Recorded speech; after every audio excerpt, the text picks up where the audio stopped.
with Steve podcast on the Boss Up Houston Network. Come get your questions answered. We'll see you then. And remember, lawyer up.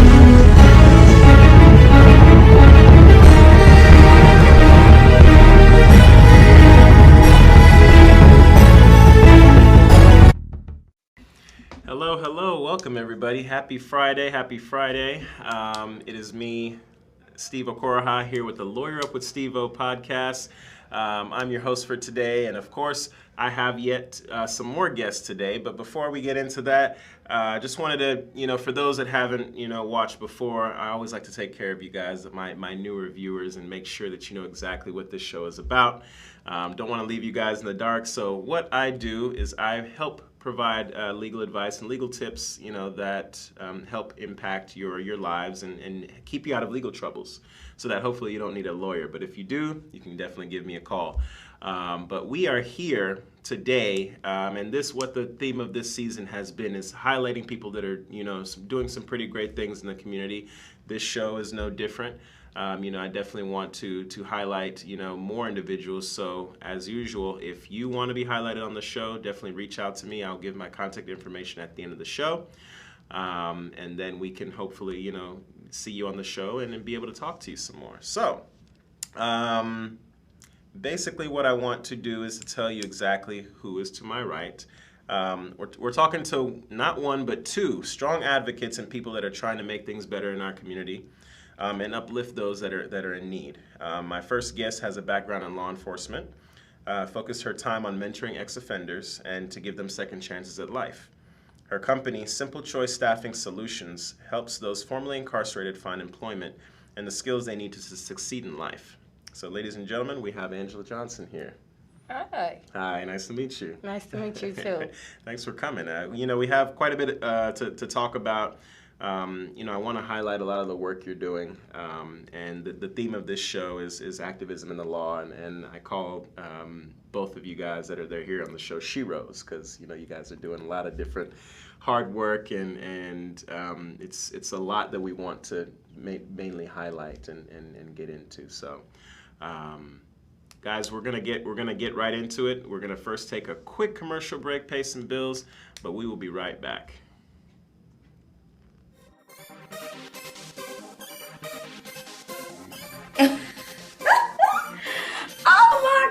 I just got through watching a great show on Boss Up Houston Network. Have you heard? They're bossing up, okay? And I heard they're looking for you. Any podcasters, talk show hosts, if you're a writer or producer, we definitely need you. Come aboard and boss up. Are you a small business owner that is struggling to promote your company? Our topic today is, what's your status? Shoot the dice at this point. You just shoot the dice. Roll the dice. So,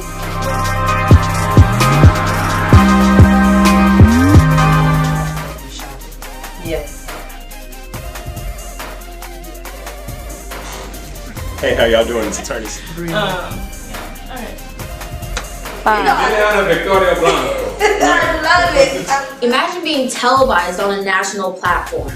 How about being a host or sponsor on a syndicated podcast? Or being featured on exclusive promotions and interview for your product to your ideal customer? Hi, I'm Kayla Sneed, and I'm head of sales with Boss Up Houston. And here at Boss Up, we like to help small business owners and entrepreneurs advertise, promote, or become a sponsor for one of our television, podcast, or radio shows. All you have to do is click the link down below to see if you qualify. I'll be seeing you soon. This is Boss Up Houston, where we look up, stay up, and boss up.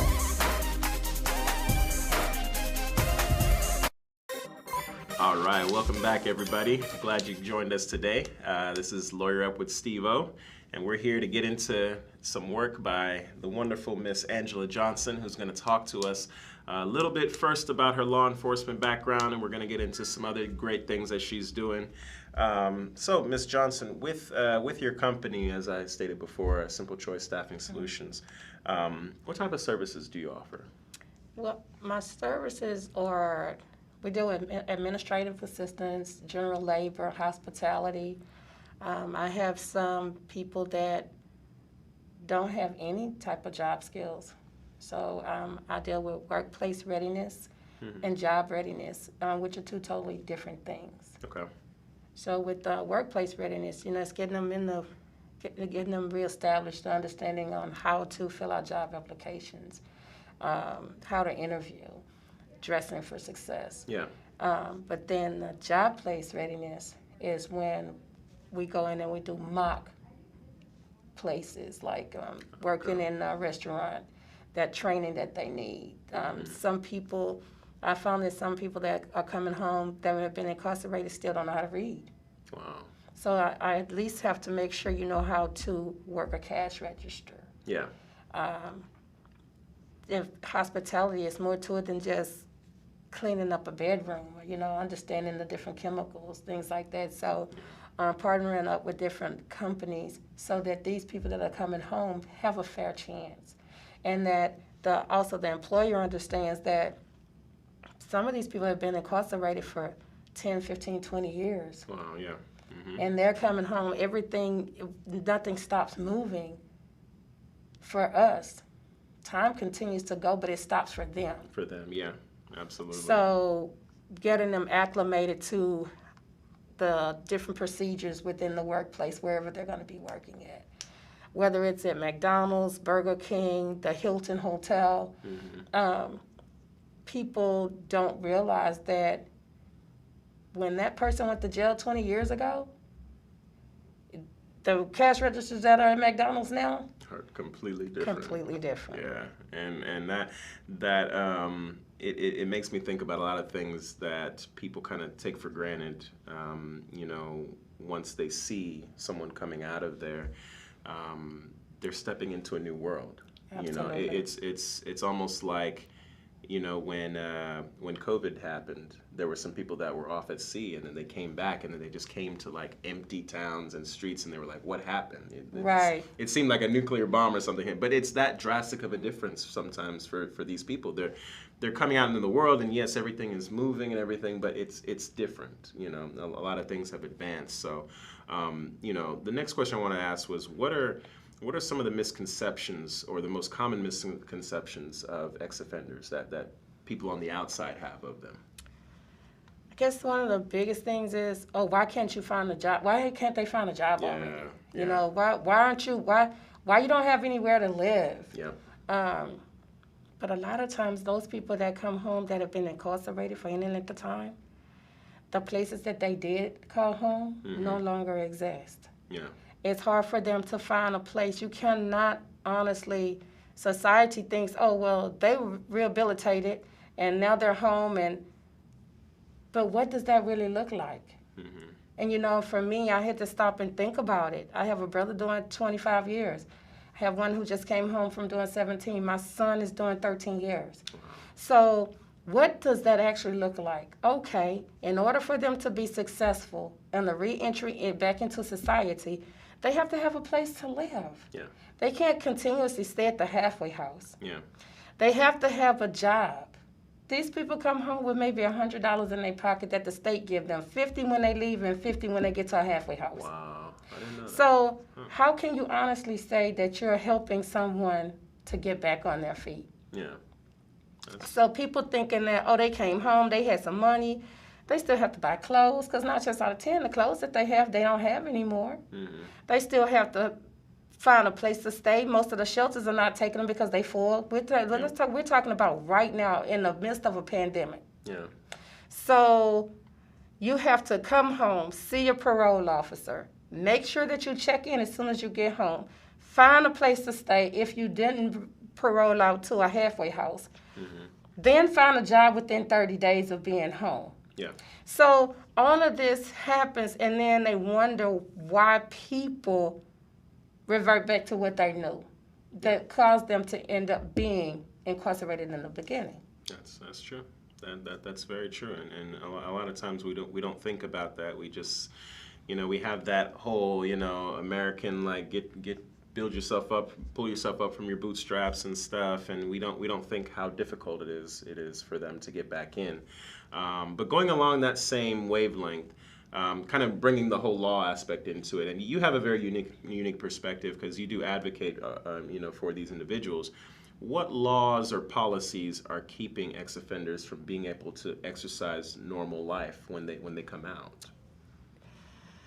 They have, right now we are working on bills to try to get them where they can actually get into an apartment. Mm-hmm. And, you know, they're pulling the background. You have a background, they won't let you in. Okay. You know, those, you know, things like that makes it very difficult for an individual to actually even try to, like you say, pull up their bootstraps. Yeah. Because you're turned away. Your background is keeping you away. So you have different laws that, for me, one of the major things is housing. Housing. Penny Shaw actually is working on a bill for housing and environmental, you know, and to do that, that means that she had to literally take time to sit down and think about housing bills. Yeah. And housing is just one of those most important things. But, you know, along with that, how do you feel about, you know, being able to vote and those, you know, the things that, the types of bills and laws that are being put in place to restrict ex-offenders from voting? There are bills that are restricting us, period, from voting. True. You know, True, like, yes. you know, House Bill 6 and Senate Bill 7. You know, the voter suppression bill, you know, which I personally believe in. We coined it as the Jim Crow 2.0 bill. That's right, yeah. But when it comes to ex-offender, I believe that once you've done your time, you should be able to vote. Yep. You should not continuously have to be paying a debt to society when you've actually been incarcerated for any length of time. Yeah. Getting those bills to where if you've done, Sefronia Thompson is working on a bill. If you've actually done, why would you be a lifer on parole? Mm-hmm. You have 40 years. They gave you 40 years in time. Yeah. You come home after doing 20 of that, but you're still on parole for the other 20? Yeah.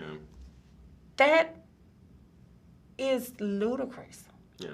You know, I think that people don't stop to think about it until it actually happens to them. I was one of those police officers that was also that have friends that were like, oh, don't worry, you know, girl, just be glad that he didn't get 50 years and he only got 15 years. Yeah. But that's because I had never been in that situation. Mm-hmm. And then life hit me. And then I went from being that friend to trying to figure out what happens when they come home on parole. I'm thinking, I said, well, oh, if he's coming home, well, so this person had 20 years, they gave him 40, but he came home back 20. So what happened to the other 20? Oh, they have to do it on parole. No. Yeah. I think that once you've paid your debt to society or you've been locked away for 20 years, you haven't gotten in any trouble, anything like that, you should be able to come home and they have a program for you to help you wean you back into society. Mm-hmm. And after that, certainly at the time, that might be two years. Because 2 to 3 years allows you with the resources to get reestablished. Yeah, exactly. Then the rest of that time is null and void. Yeah. So if you don't do that, though, that's a catch-22. Because you can't vote. Yeah. If you try to vote, that's against the law. And you get right back. And you get right back into that situation. Yeah, it's really unfortunate how the cards are stacked against you know, ex-offenders, and it almost seems like, you know, they're of course we know that they're profiting off of this. Absolutely. And it almost seems like the rehabilitation mantra that has been kind of behind the scenes is not really all that there. It's more or less just let's punish and keep these certain people away and keep them as outcasts and shun them, rather than, you know, hey, you did a crime, you've paid the time, let's make you understand that, okay, 1, you're not going to do it again, but 2, here's how to be a more productive member of society, you know. I have a 13-year-old, well, no, he's 16, lives in Montgomery County. His name is Bradley. Mm-hmm. And Bradley is going to court on the 13th of next month. Okay. He says to me, he says, I say, have you ever been in trouble before? He says, no, not really. I said, well, what are you going to court for? He says, well, I got an assault charge. He said, oh, no, he didn't say it like that. He said, oh, it was just a little assault charge. I said, that's not as little. I said, yeah. I said, that's kind of major, Bradley. Yeah. He says, well, they're trying to give me 3 years of probation. And I said, what? And I thought about it, and I said, he's 16. Wow. A kid who's never really been in any trouble. He's done something stupid. But this is where the system, this is where our kids that are in school go from school to prison pipeline. Yep. It doesn't matter if black or brown kids go more often. Yep. But let's just talk about the word marginalized. Not just black or brown people fall into that category.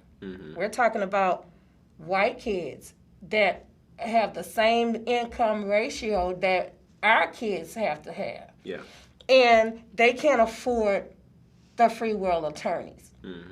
So instead of fighting for your kid or that kid, you sign a deal, or you want my kid to sign a deal for 3 years of probation, which is setting that kid up for failure. Yeah. And I told him, I said, no. I said, I'm not going to allow that to go on. I said, I'm going to come to court with you. And we're going to say, what are the other options that we have? We're going to find some resources for this kid. Yeah. Because between the ages of 16, so you think about 16, so 17, 18, 19, he is good and ready for TDCJ. Yeah. And Absolutely. at that point, because, and then not to mention the fact, if he takes that and there's nothing on there for deferred adjudication, at that point, he should go from being 16 years old on deferred for maybe 90 days or even a year probation. I could see a year probation. Yeah. Deferred, doesn't get in any more trouble for the next 5 years, he should be good to go. Yeah. Because by that time, he's making good decisions along the way. But we have to look at all of the dynamics when it comes to kids in the juvenile system. That's true. That's very true. And you touched upon something that I wanted to, ask you. We know the issues currently going on with justice inequalities and police brutality towards minorities and everything. And of course, your experience with law enforcement, you've been directly in the middle of it. So what do you think the reason for that is, based off of your past experience and kind of what's going on, right now? I'm gonna be very transparent with you, okay? Yep. And the reason I can do this, I have had an opportunity to go back into law enforcement. Do I want to? I'm not sure, because I question myself at times, what does a good officer look like? I keep hearing everybody say, oh, we need good officers, we need good officers. When I was trained as an officer, when I got on the street, we go through what you call FTO. So we have a field training officer, a seasoned officer that trains us in the field. Okay. I was told everything that you learned in the classroom, you throw it out the window. Oh, wow. I was told that I would be sued. I would arrest an innocent person. That, yes, absolutely. Wow. And I just read this off because my Code of Criminal Procedure book that I have, that big, thick traffic book that I have. Wow. One of my professors at the time was named Mr. Gottschall. And he made us write that in the front of that book, which we call a hymnal. Really? Wow. So for me to hear that, if you didn't want to bruise somebody, because we can't be offended as officers. Yeah. And I'm pretty sure I'm going to catch a bunch of flack behind this, but I don't care. I've brake checked somebody before. So when it was said when this interview came about that I was watching on television, and the guest said, we just want good officers. I had to stop and say, was I being a good officer because I was offended that that person called me out of my name? I mean, the ugliest word. And I'm like, just shut up. Just be quiet. Because I would always tell people, please and thank you. So I would get in trouble for that. I would get ripped for it. For saying that. Yes, but I feel like you put your pants on the same way I do. So that doesn't mean you have to be disrespectful. I have to cuss you out and drop F-bombs all over the place. Yeah. However, I didn't feel so good when I reflected back on that. Yeah.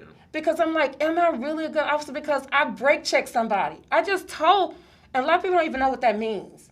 You know, when you brake check somebody, that's somebody who's already in the seatbelt, and you just mash the gas. I mean, you just slam the brakes. Yeah. And I did that. Mm-hmm. And I was very young in policing at that time. And so you have to be very careful when you bring a new officer on that you don't influence the wrong things off on that officer. Mm-hmm. Because when you know better, you do better. We'd hope so. We would hope so. Yeah. But not everybody does that. There are things like we're trained on a plank position. George Floyd should have never died.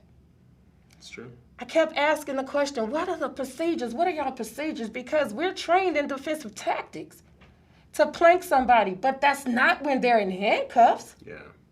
Yeah. We're not taught to put our knees in their back. Yeah.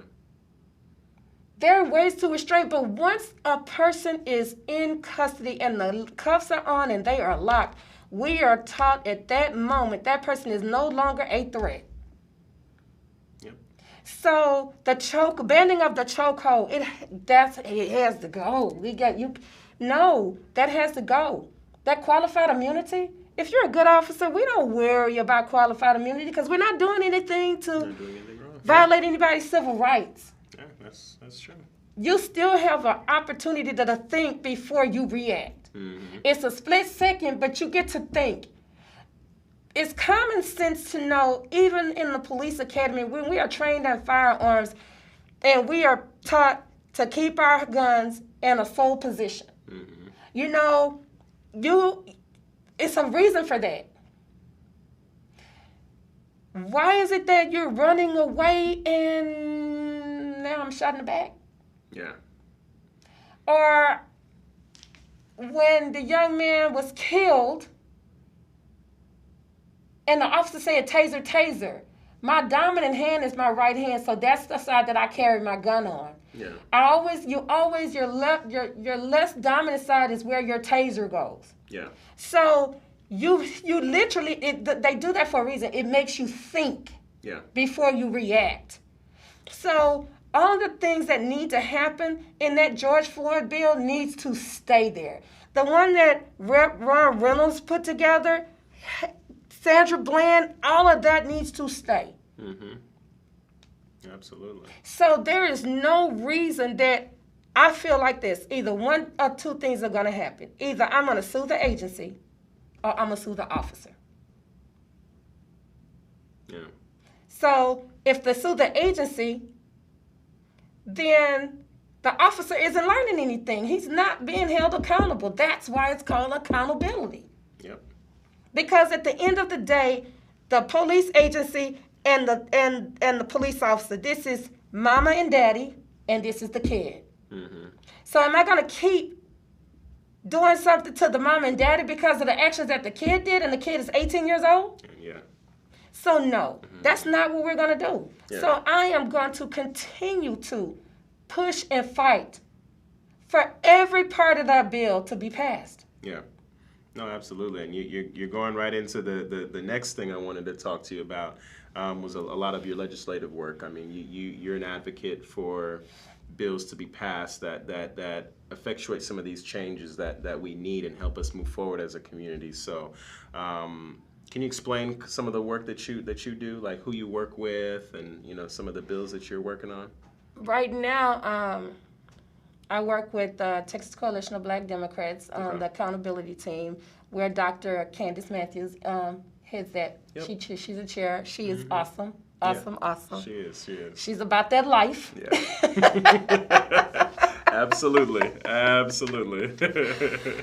also work with, do a lot of volunteer work with Texas Organizing Project, and I'm on the Right to Justice team, as well as the Texas for All and the statewide legislative team. And that legislative team is where we break down the bills. And we talk about some things that, what can we live with? What are we pushing for? Yeah. And what's negotiable? So far, the bills that we're talking about, the things that we want in there, the Republicans don't want. So we have to continue to push for those bills. Then what I've done is started taking some young people, between, like my daughters are 14 and 12. So I bring them with me a lot of times. And even when I'm at home and I'm reading over bills and I'm in my office, I'll have conversations with those girls about it. And then when their friends come over, I sit down and talk to them, because my oldest one, she's actually on student council. Okay. And she was running. She decided that she did not want to run for president of student council because her best friend was running. Ah, okay. So she decided to run for vice president. Yeah. And she won. Okay. And I told her, she says, Mom, I just didn't want anybody to be mad at me. I said, no. I said, no matter where you go, somebody's going to be mad at you. So when I started noticing that they were really interested in student council, and then one of their friends likes to do debates, I started printing off the bills, and I sit with them and talk to them about it, because it's just about finding a way that they would understand. So I can look at the bill and say, I understand this, this, and this. And when I talk to them about it, and I'll be like, Mom, I don't understand that. So then I have to find a way to communicate that to them. Yeah. And we just have candid conversations about what they see is, what they think is fair and what they think isn't fair, once I break the bills down to them. Yeah. And Pure Justice is another organization I work with Sasha Leggett and Rashawn Evans. So they work a lot we talk a lot about policy as well, what we're doing and how we're gonna move with these certain bills. I do a lot of work in the community. I see, and we definitely appreciate you. I mean, this is just one of those things that I always say. I mean, you guys are people like you are the unsung heroes of our society. We that's one of the reasons I wanted to do this, was to bring you in and really talk about these things, because these issues are affecting us right now. And it's funny you talk about student council. I was a big student council nerd back in the day. I was too. I was president, almost every year, or vice president or secretary. I went to the regional, I went to the state conventions. I did all of that. So it's a good way to learn about what it takes to manage people and what it takes to really be involved in making impactful changes. And I think it's great that you talk with those people and you actually connect it to some outside school stuff, like bills that are actually going on a House floor. It's really nice. So, okay. Well, I think you've hit on everything that I wanted to ask you, which is great. I mean, you did it exactly in, kind of the flow and the order that I wanted to do. So, but before I go to break and then you leave us, I want to give you a chance to publicize kind of some of the upcoming events that you have going on, or maybe some initiatives that you want people to know about. I just want to give you a few minutes to do that.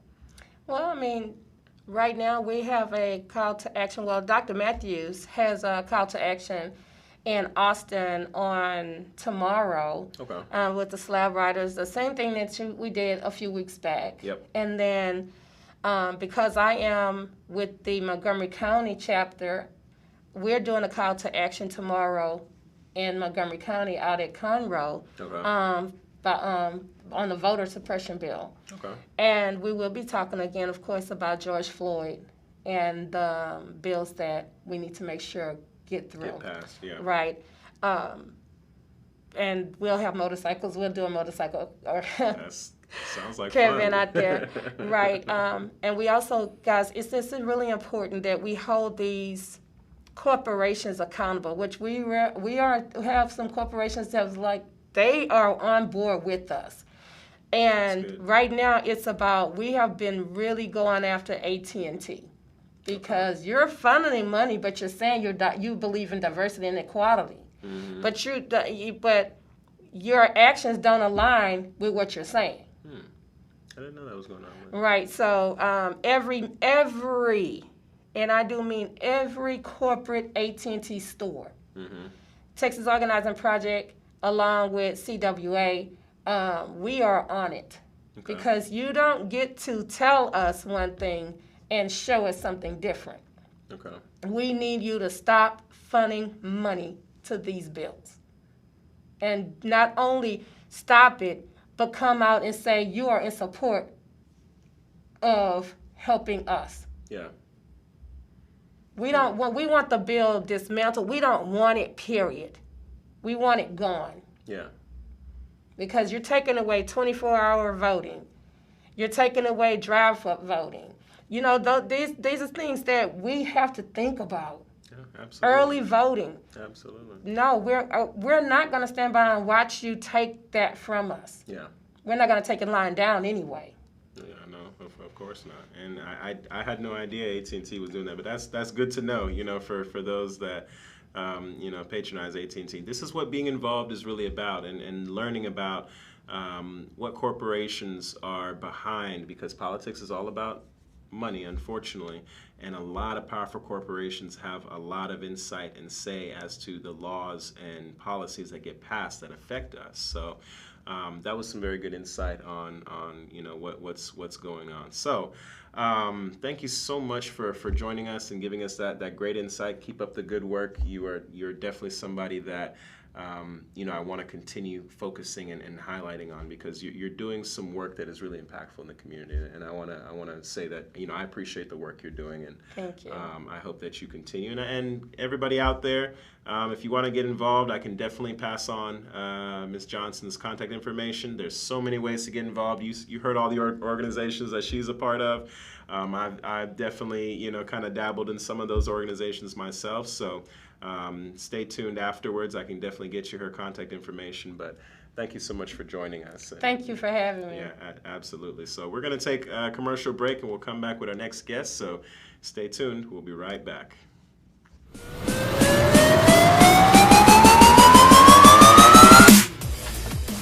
Steve, I'm in big trouble. I need your help. I got you. Don't worry, man. What do you need? At Goodman & McGill, we offer a wide variety of services catered directly to you. So come to us for whatever issue you have. We can definitely take care of it and offer you very fast and prompt communication and excellent service. That is our motto here at Goodman & McGill. Our services include family law, divorce, child custody, child support, name changes, business and contracts, estate planning, probate, traffic tickets, wills, trusts. Thanks again, Steve. No problem. Anytime. Yes, sir. Here at Goodman & McGill, we take care of all of your legal issues. Check us out online at www.goodmanandmcgill.com.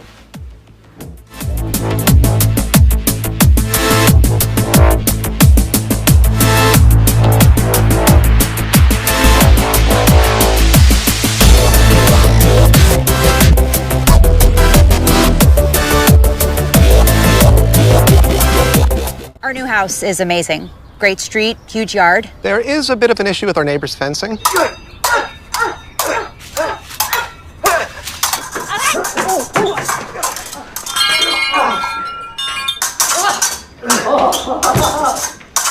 At least Geico makes bundling our home and car insurance easy. Which helps us save even more. Hey, Sarah. Hey, Peter. Touche. What? I'm down. For bundling made easy, go to geico.com. If you like this video, please share it. And hit the subscribe button to watch more great Geico videos if you... Hey, guys, can you please watch the begonias? Just planted those. Sorry. What are you doing here? Red Table Talk, the Estefans. Time to take the table to a whole new place. It's coming to Miami. 3 different women, 3 different generations. We're loud, we're proud. Let's go. talking about relationships, love, sexuality. Oh my gosh. We all know that you are fuerte. Yes, I'm a tough woman, but I'm very vulnerable. Like muchas Latinas. In order to move forward, you have to go to those places. I like boys. I like girls. I like both. Honesty will set you free. We are putting all of that on the table. Red Table Talk via Stephans. Be a part of the conversation. Only on Facebook Watch.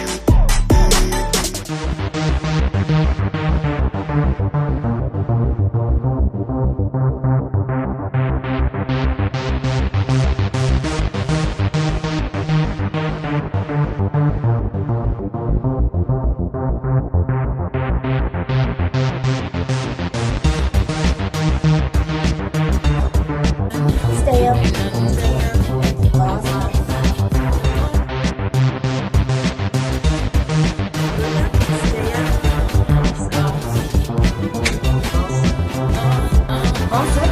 Where we look up, stay up.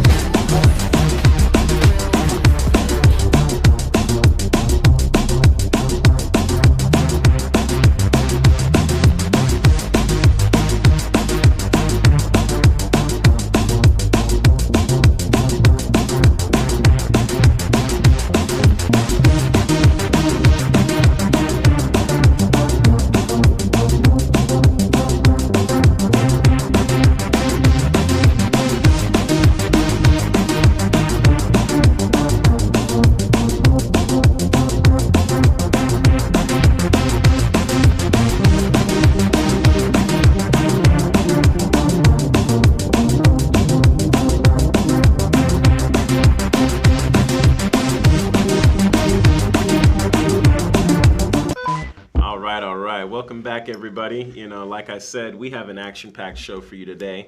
We have not one but two Sheros, as I like to call them. You know, we're talking about activism and the law, and there's a lot going on in society today that we want to highlight, as you heard from Ms. Johnson and a lot of her work. You know, she's doing a lot of great stuff in the community, but I brought you someone else that is also doing a lot of great work in the community. Let me tell you a little bit about her.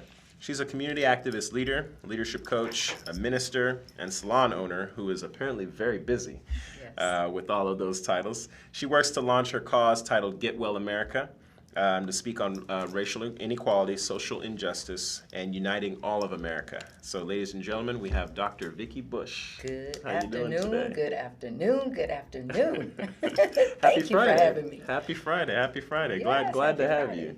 So we got a lot to talk about, so we're just going to dive straight into it. So Get Well America. What exactly is entailed with that? I mean, it sounds like a pretty big initiative. So. It is. It is.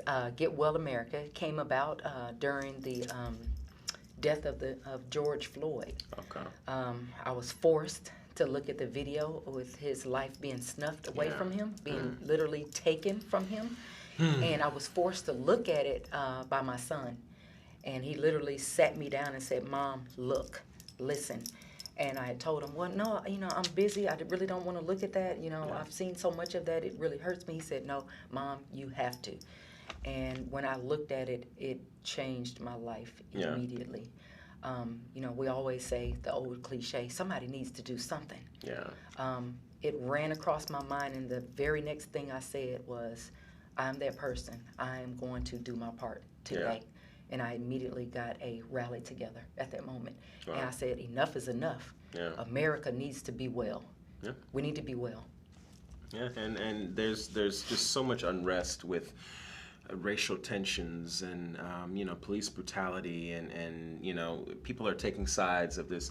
I mean, surprisingly, people are taking sides on this George Floyd, you know, case. But there has been a sense that, you know, America hasn't been well, and maybe we're not on one accord in just understanding the value of everyone's life, you know. Absolutely. So what have been some of the things that you were doing with the organization in order to address some of those things?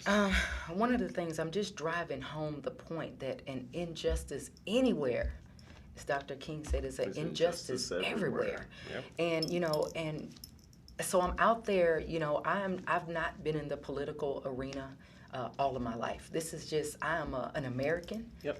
That was forced to see some things that I didn't want to see. I'm an American, a black woman American that was forced to worry about my children, you know, just doing everyday things. So I am first that just out there, just driving home the point that, again, enough is enough. And so I'm out there doing rallies. I'm out there talking. When I meet people at the grocery store, I make sure that I do my part as far as, you know, taking the time to make America better by being better. Yeah.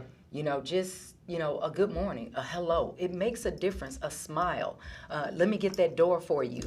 Can I help you with that? It makes a difference. And I've said it so many times that what happened, in my opinion, is a character issue, because you have to care about an individual. Yeah. You do. You have to care about your fellow Americans for us to want to make America get better. Absolutely. No, you're definitely right about that. And you know, like Michael Jackson said, it starts with a man in the mirror. It starts with the. I'm so glad you said that. It's just one of those things, and that always rings true for me whenever Absolutely. you know we have issues like this. It starts with us. Absolutely. And you saw that, you recognized that, and you said, hey, I'm going to, you know, get up and do something. Absolutely. And that's exactly what it's about. So I mean, organizations like this is yet another organization, ladies and gentlemen, that you can get involved in.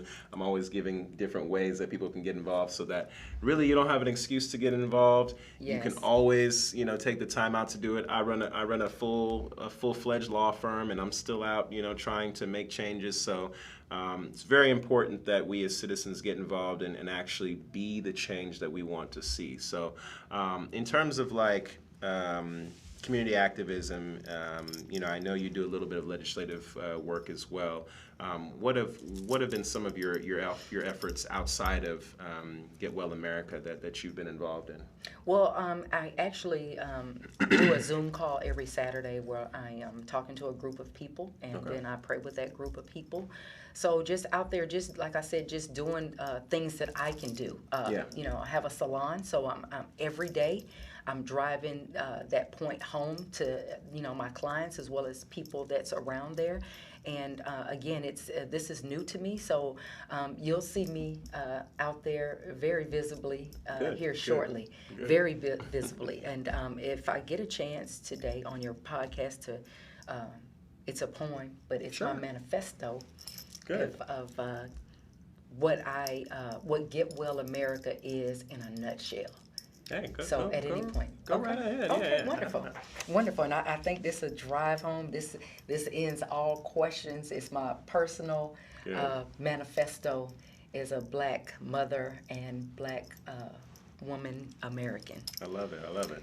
So it says, America the beautiful, great and yet strong. But what's in a name? Unseen fame? A song? Stop singing and grab my arm and let's sound the alarm and let's make it loud with a universal sound. For this is a clarion call for everyone around. All for one and one for all, but the phone keeps ringing. Please answer the call. And if you can't, we can. And if you won't, then I will. Is this for real? My God, peace, be still. Listen, people are crying because loved ones are dying, and untold truths, there's evidence somebody's lying. This reality is quite difficult to bear, and disparities on humanity, well, we've all seen our share. So America the beautiful, tear down your wall, look in the mirror. For liberty and justice includes us all. So tolerate indifference, pursue love, and seek peace, and lay down your weapons. All wars must cease. America, get well, America. I'm praying for you, for we have an unshakable strength that will always push us through. So let us join hearts together. Yes, United, we can stand with a unanimous vote to heal our land. So may God shine his light upon us with an eternal flame, and let us all carry the torch until we rise yet again, until mercy speaks and hatred sits down, until everybody has boots on the ground, until all hands are on deck becomes our creed, and peace becomes the blood we bleed, for this is how we breathe. And until love is universal and no longer a dress rehearsal, forge on, America. We can make this our truth. We, the United States, the red, white, and the blue. Be strong and courageous, heads lifted, standing tall, waiting until the God of this universe heals us all. Wow. And the preacher and me will say, amen. Amen. Amen. Amen. So that's what Get Well America is all about. That's my mantra. It's my manifesto. It's my personal declaration. I love it. Period. I love it. That said so much in just one statement. I mean, you pretty much summed up exactly what it is, and I love, you know, stuff like that kind of uses the arts and spoken word to really put all of that together. I mean, I think that just puts in detail exactly the problems, yes, and also the solutions. Absolutely. You know, a lot of times we sit around and we talk about the problems. Absolutely. But people, it takes a unique mindset to really talk about what exactly is needed, and to find different ways of bringing people into those solutions. So, yes. I think that was really good. Do Yes. you have something like that? Like you have a website or something? Everything is in process right now as we speak. Good. I do have my Instagram that's being put up. Good. So, good. Right now, I just have people corresponding with me through my email. Okay. But like I said, I'm coming. I'm going to be very visible within the next couple of weeks, so you can look forward to seeing Get Well America everywhere as I stand for social injustice. I want to see social justice. Good. I stand up for racial inequality. I want to see racial equality. Yeah. I stand against the racial equity. Mm-hmm. You know, people, we always scream, "Oh, I want racial equality," but I'm like, it's more than that. It's bigger. It's we want the equality, but we also want the equity. Absolutely. You know, inviting Junior to the game, to see the baseball game. You know, because somebody else is in the stands, but you invite Jimmy to the game, but there's a fence in front of him. Mm-hmm. Well, that's racial equality, right? Mm-hmm. That you invited him to the game. He just may have to stand and pull himself over the fence to see it. Higher, but you asked for racial equality, so we gave it to you. But I want racial equity. That means based on Jimmy's needs, on his needs, that you take the fence down so he can comfortably see the game. No, so absolutely. I'm not just happy with racial equality. I want the equity as well. I want to see our people with financial freedom and all the bells and whistles of an American. I want the piece of the pie that you have as well. Absolutely. That's all we deserve. That's all we deserve. Yes. So. Our president said, Biden, you know, he said that he's signing the executive order for us to tear down systemic racism. So, you know, kudos to him and hats off to him. I'm waiting. Absolutely. I want to help him take the bricks down. Yeah. I'm sure we all do. I think it's those little things that are gonna help us get to where exactly, you know, we need to go as a society, as a country, and addressing a lot of those, you know, racial inequalities and systemic racism and things like that. So. I'm just happy that, you know, we're all getting to see you in your infancy in the beginning, and once so you get excited. big, I'm gonna say that you came on my show. No, I'll still be on your show. You I'll still be like, I gotta come back. I got one more thing to say. That's right. So that's right. You know, I'm coming back. You are always welcome to come back. I mean, that's great. I mean, you got me excited about it. Everything that you excited. Yes, that you I am got excited. going on. Yes. So, you know, as I've said before, I said somebody had to put the bricks on to build the wall up. Yep. Of systemic racism in our society, and now we have to get a group of people, a group of us, a majority of us, to help take those bricks down together. And you know, at the end of the day, as I said in my manifesto, until all hands are on deck, and that becomes our creed. Yep. Until all boots are on the ground. So. That's true. Okay. Good, good. The last thing I wanted to talk about was leadership, which, we spoke a little bit about, right before you came on. I definitely know the value of leadership as someone who's had several good role models in my life and teachers who had instilled leadership in me. So it's definitely one of my biggest passions. But what types of, I know you do leadership coaching, so what types of leadership coaching do you do for people? I think my personal best is personal leadership. Okay. To be able to take someone that wants to do better, and they ask the question, how can I become better? I'm like, I love to take them from that infancy stage and watch them grow as an individual and to see them become great. Okay. Now, what do you usually see in someone that needs that kind of leadership push? Like, do you see like a desire to help others, or you have a desire to just be the best selves? Just that they can their be? personal best. I think all of us at some point in time in our life look in the mirror and say, I am just functioning as status quo. I'm dealing, in a place where I've just been doing just the bare minimum. And I think we can all, and if we can, or either we've said that before. Oh, absolutely. And so at some point in time, you look in the mirror and you see your greater self. But then you ask the question, how do I get there? Yeah. So being able to share those ideas with someone and actually, go over those things and pull it out. I have I call it my 4x4. I'll ask them 4 questions. What do you want to be? Or actually I ask them, who are you now? Ooh. Who do you want to be? Yep. Then what do I need to eliminate? And then what do I need to incorporate? Okay. In that 4x4, and that helps them. That helps a person like almost immediately, because you're forced to be honest with yourself. Who am I right now? Am I a procrastinator? Am I a liar? Whatever it is. And then who is it that I want to become? Then they say, I want to be this great person. I want to be a person that tells the truth, that's forthcoming, that's forthright. And then you say, then what do you need to eliminate? Stop the procrastination. Don't tell lies. Tell the truth all the time. Yeah. And then what do I need to incorporate? Truth at all times. Stand up in my truth, and then, figure out how can I become my personal best. Yeah. No, that's definitely helpful. Speaking of, becoming better, how important is good leadership skills in everyday life? I think people take for granted. They say, well, I'm shy, and maybe I don't like being in front of people. I mean, people kind of make leadership seem like it's all about public speaking and giving the right speeches, and but what are some of those skills that people kind of take for granted that is kind of important? Their mistakes. Yeah. I always say, minimize the mess, and then maximize, those moments of, where you were in the mess. Because you can lift from those mistakes, and you can learn from those mistakes. Yeah. And then you can leverage from those mistakes. So, it's always good. Mistakes are good.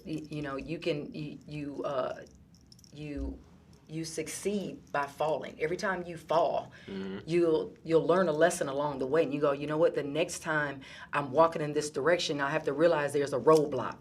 And then, that next time, not only will you recognize the roadblock, but you'll go over that roadblock a lot smoother, because you worked on that area. You looked at it, you lifted from that area, and you've leveraged from that area. Hey, you know what? If I need to jump the next time, I will. Yeah. So, and then, you hear so many people say, my dad told me I wouldn't be anything, and this person told me I wouldn't be anything. And then the one quote that I always teach every student that I'm in front of is, don't ever give people the power or the authority to dictate your day, your dreams, or your destiny. Absolutely. You are always 3 feet from goal. Absolutely. Always. Every day is a new opportunity. Every day. Every day.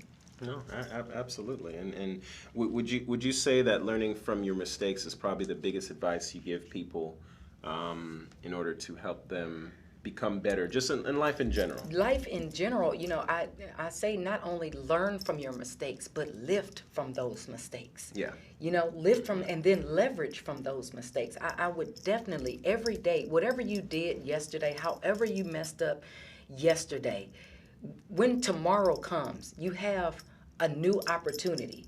Yeah. To go back and correct those mistakes. Sometimes you can't actually go back and pick up the cracked egg, but you can say the next time they pass me that egg today, I know that I can handle it with care. I know that I can walk with care, and there's so much more that I can learn what I can do with the egg as opposed to dropping the egg. Yeah.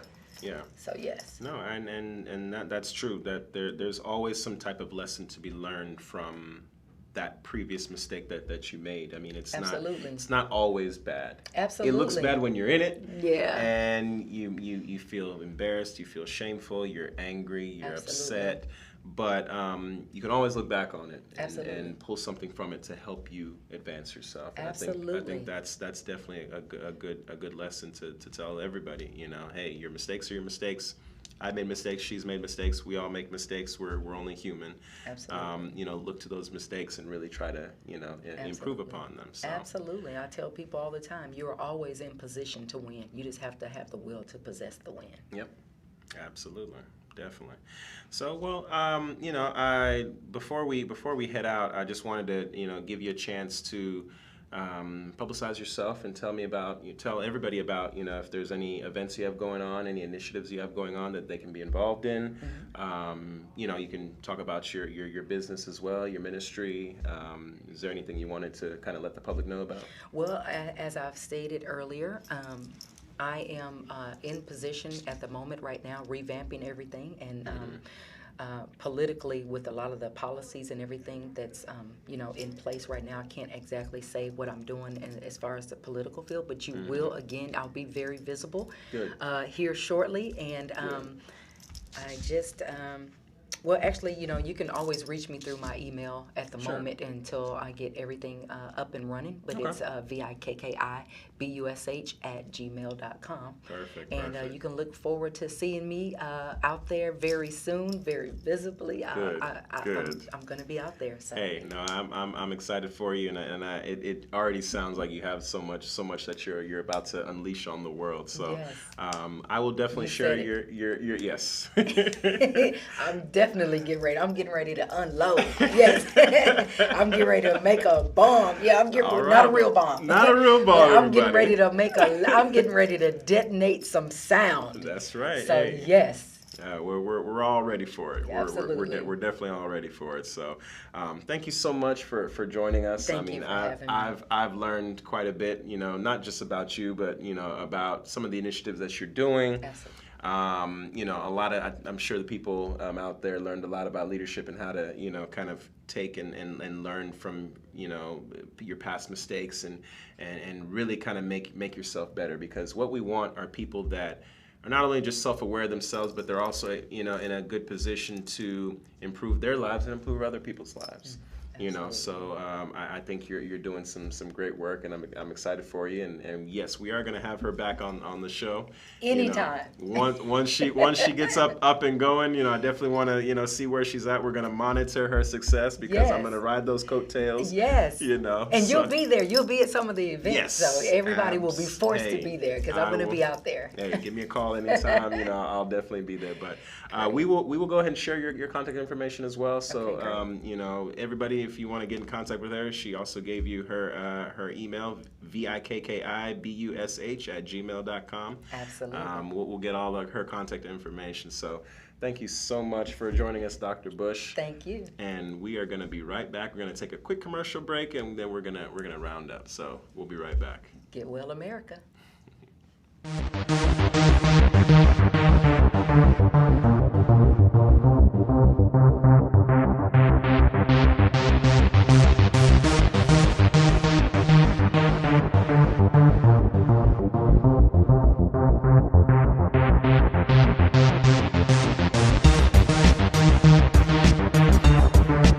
Stay up. Stay up.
Hey everybody, we're back. We just spoke with Dr. Vicky Bush. So excited. I mean, we were just having a conversation, but we're back to just give you a little bit of things going on in the community, round up with you, of course, give you my contact information. And like I said, I'm going to have the contact information for both Miss Angela Johnson as well as Dr. Vicky Bush coming up here so that you can make sure that you keep track of both of them. These are very important and impactful Sheros that are doing some really great things in the community. So upcoming events that we have going on, I know that there are several different food drives that are going on in the community.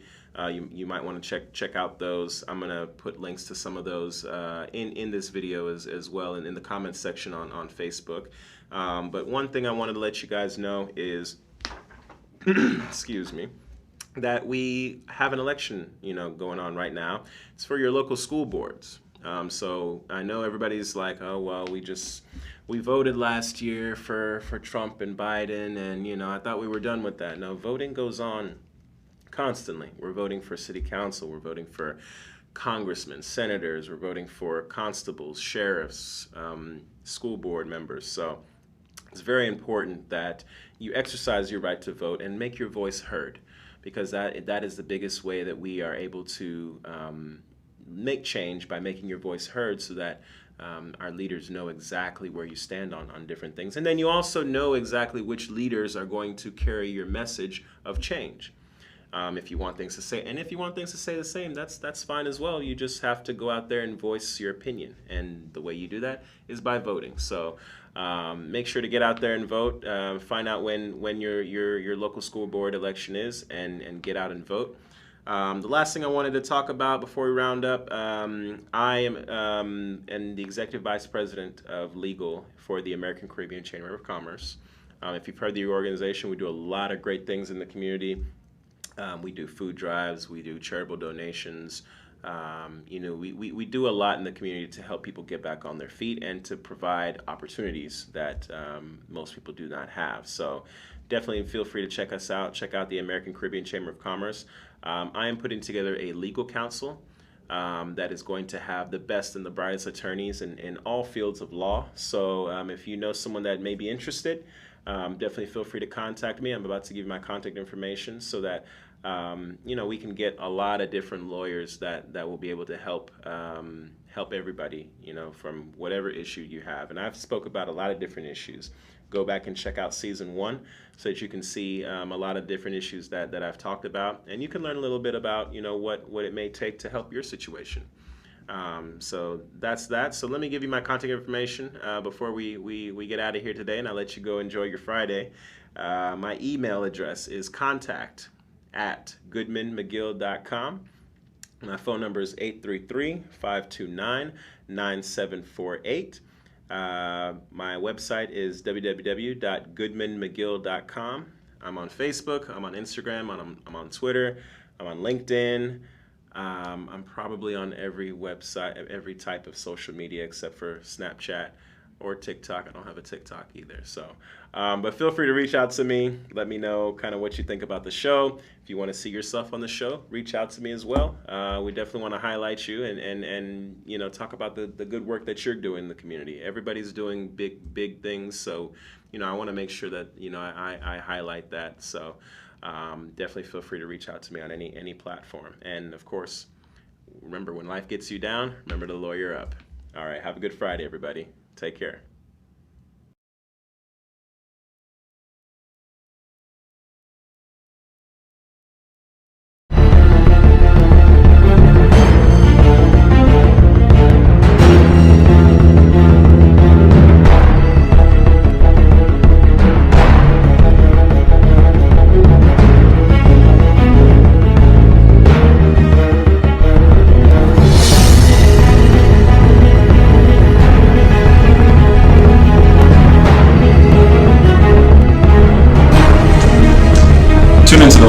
S2EP5 podcast on the Boss Up Houston Network.